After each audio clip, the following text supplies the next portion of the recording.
Welcome back, viewers, to the second episode of the Minecraft tutorial series. In this episode, we'll be covering building the first house, discussing resource and food management, and when night falls, we will handle hunting down some of those pesky creatures that failed to make the first episode very exciting. Without further ado, let's get started. I did do a little bit of work past the end of the last video and cleared the dirt off of this platform here and got rid of that tree. As you could see the night before, I was working on actually building a foundation for a house in our underground shelter that we took. That's one of those things in Minecraft that can be very helpful, is to work on more than one project at a time. You know, if you need one thing, try and get another thing started in the process. And I'm going to adjust that sound just a tad. I realized in the last video that music and noises were entirely too loud. There we go.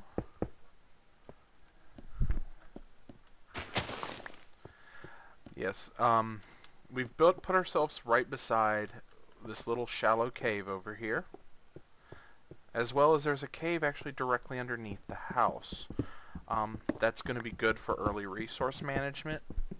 The easiest resources to get will just be in the walls of caves. You'll be able to pretty quickly find iron and coal just by finding natural caves and exploring them. Also, that ravine we passed earlier, that will also bear a lot of resources pretty quickly. In the end game, most folks usually end up doing a strip mining operation. It does find resources that you probably would not otherwise find, but it is a lot more work for a lot less stuff in the long run.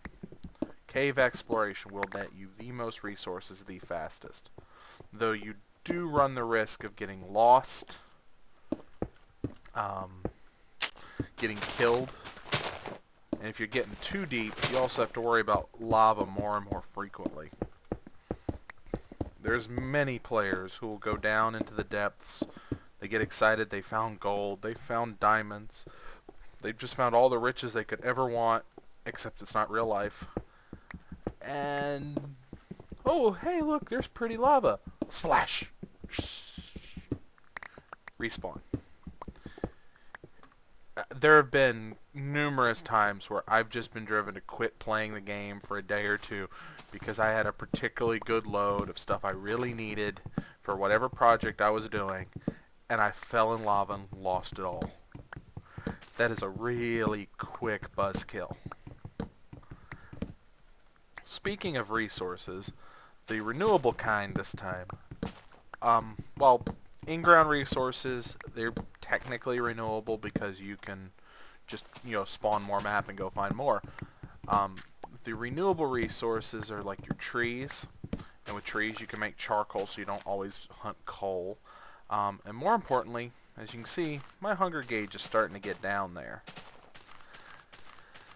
Those cows that I've killed in the last episode to gather materials, well, they're not going to respawn, or at least not at a very good rate. The only way that I'm going to get more cows is to travel farther away.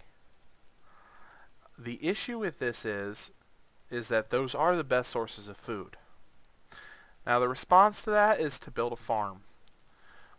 You need wheat in order to get the cows, pigs, chickens, whatever animal you choose to come to you. By getting them set up so that they come to you, you're enabled to breed them and have a steady source of that beef that restores so many of your hunger points. Once we've gotten the house built, we will build a farm, but that's probably going to fall into episode 3. But it is something you want to do early on, because unless you just like to die every time your hunger gets too low and you fall from a short ledge, It's very important to have a ready food source that you're not spending a whole lot of time away from your project on. In some maps, this is fairly hard. Like if you start a map saying, oh, I'm going to build a castle. I'm going to put a castle right here. You have no clue where you're going to put a farm in the long run. So it's hard to go ahead and start and build that farm and put it wherever you care to put it. The issue with that is then you don't have a ready food source. Now, in a map like what we're starting here, what you do is you've started a small house, you attach a small farm to it, and later on when you decide you want to build a bigger project, well, you go off into some other section of the map and build your project. That way it gives a little bit more depth to the world, because yeah, you've got this castle and this town you've built over here, and some roads, but if you travel closer to where you originally started, it's like, hey, look, there's this little farmhouse. And if you keep doing that rather than starting new maps for new projects, eventually you find that you've got this really populated world with these different and varied buildings. Because, you know, you have what you built today, you may have what you built 6 months later, then you may have what you built a year later if you stick with the same map long enough. It definitely adds to some more creative creations and definitely creates a better appearance for your world. Now, as you see, I'm going to build this house out of multiple materials. The idea is if you use just stone, you get a fairly boring looking building, to be terribly honest with you. And it's not visually appealing, it doesn't have any variances to it. And that in of itself can be fairly irritating. Need more wood and need more cobble. As you get later in the game, you actually will get special enchantments and stuff for your axes that, as you can see, I'm gathering stone, but when I bust it, it becomes cobblestone. Later on, there's an enchantment called Silk Touch that'll actually just give stone when you break it. Go ahead and break this wood pick, and then I'm going to actually make another stone pick so I can repair that one. The whole point of the repair system is you add the durability of one item to the durability of another. You can only do it with similar, like 2 stone pickaxes. You can't do it with a wood and a stone. And the benefit of it is instead of just adding the 2 together, it adds the 2 and then a little bonus for whatever material it is. I mean, your typical diamond pickaxe has over 1,000 clicks before it breaks. So if you combine 2 that are about 400, you'll have a fully repaired one just from the bonus. And what am I going to do with a sapling? I can't do anything with that. In my early days of playing Minecraft, I was prone to actually using saplings. I would use them as a shovel because regardless of the material you make them out of, shovels break ridiculously fast. And as an example, I take these 2 shovels. So you have this durability level here, and that durability level there, and they repaired almost a fully repaired stone shovel, which is more than the sum of the 2 parts would have been. Let's go up the hill here. Hoping to get this house done before nightfall so we have a place to sleep after we go monster hunting.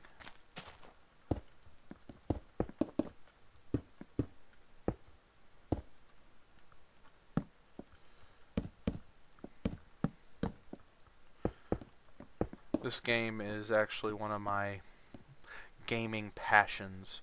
I grew up with Legos. They're something I had a lot of fun with as I grew up.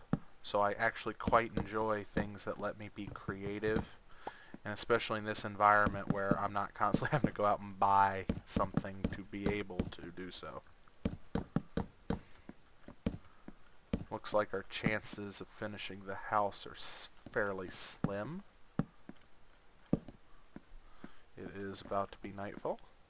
So we're going to go down here. Now while the house above is not finished, what we can do is build a door for down here. These are trapdoors. They were added about a little over midway through beta, and they actually give you a door for the floor.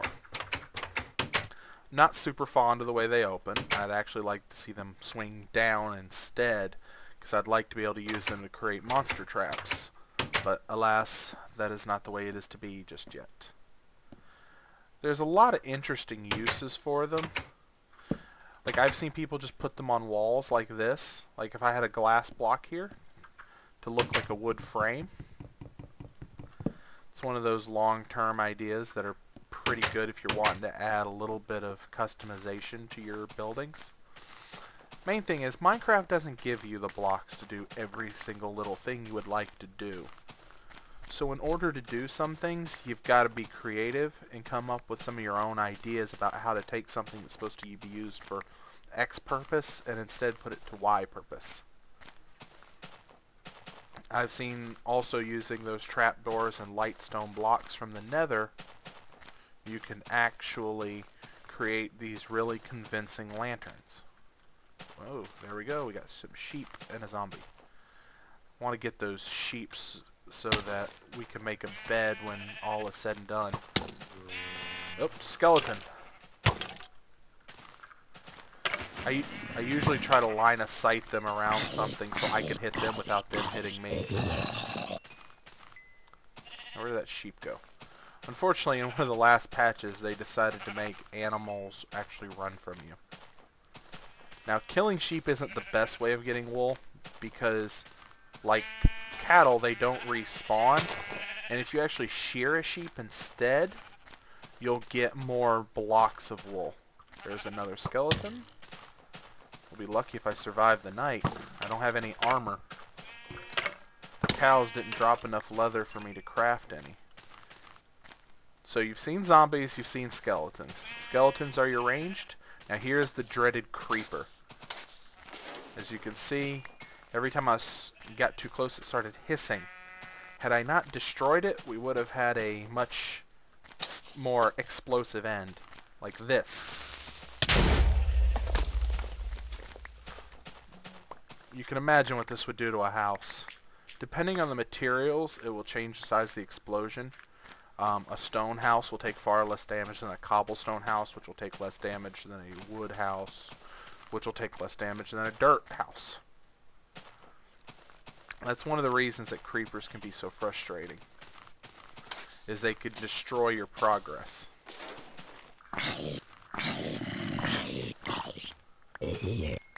Now this here is called rotten flesh.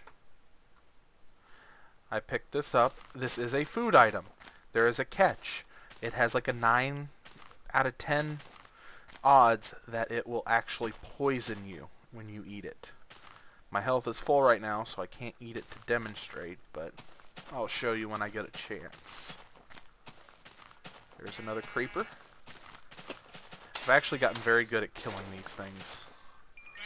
As you may have noticed, as I'm killing, I'm picking up these little globes of energy.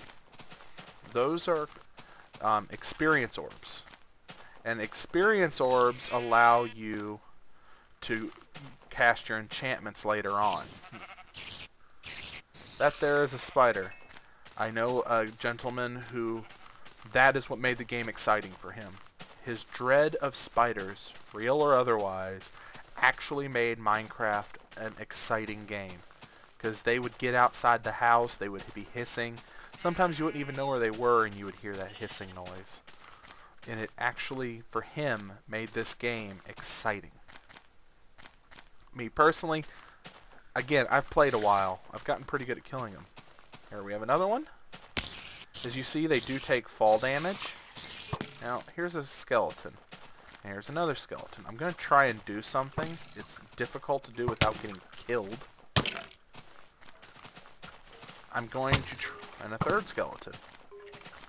What I'm trying to do is I'm trying to line of sight one to shoot another. It's not working out. I may just have to kill them. What can happen is if I can get one to successfully shoot another, and poof, I'm dead. As you can see, you respawn pretty much exactly where you started. If you can look on the map here, you'll see I do have my house showing on this mini-map. That is why I like this feature of the game. It also later on lets you lay out your buildings and your projects with an overhead view, kind of like you would on a real set of blueprints. Now, as with every time you die in this game, I have dropped everything I've worked to gather. And I have to go find it again. By the way, these are squid. They are harmless. They drop ink, which is used for making black dye, gray dye, and light gray dye. You start off with the black, you mix it with bone meal, you get light gray. You mix it with another dose of bone meal, and you'll get the really light gray. As you can see, that's where I died. My stuff is actually up there, as are my experience orbs. If I had a bed just yet, this would be much better off. And there's a creeper. Yeah, this is exciting. And I'm dead again. Like I was saying, if I had a bed, I would have respawned in my bed, or at my bed. I would have slept in it. I would have made it daytime. And most of the monsters can't survive in the day. And the spiders who can live in the daytime actually become non-aggressive. And the creepers, they reduce in number. There's not quite as many of them. Trying to get your stuff back without a sword, not so great.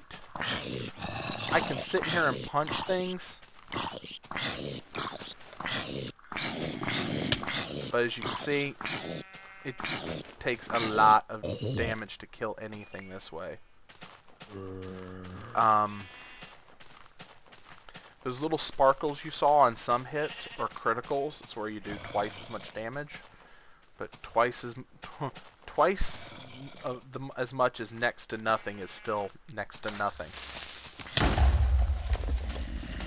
Usually the trick with creepers, if you don't have a weapon or you just aren't good at killing them, is to actually set them off. It's not a sword, but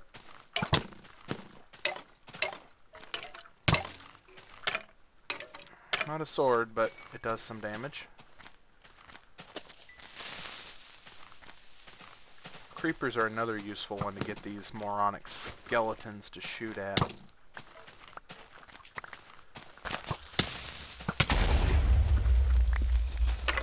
Yay, I have my sword back. I have next to no life, but I have my sword back.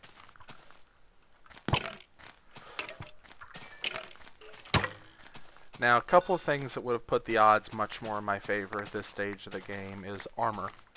I would have taken far less damage and probably not have died quite so easily.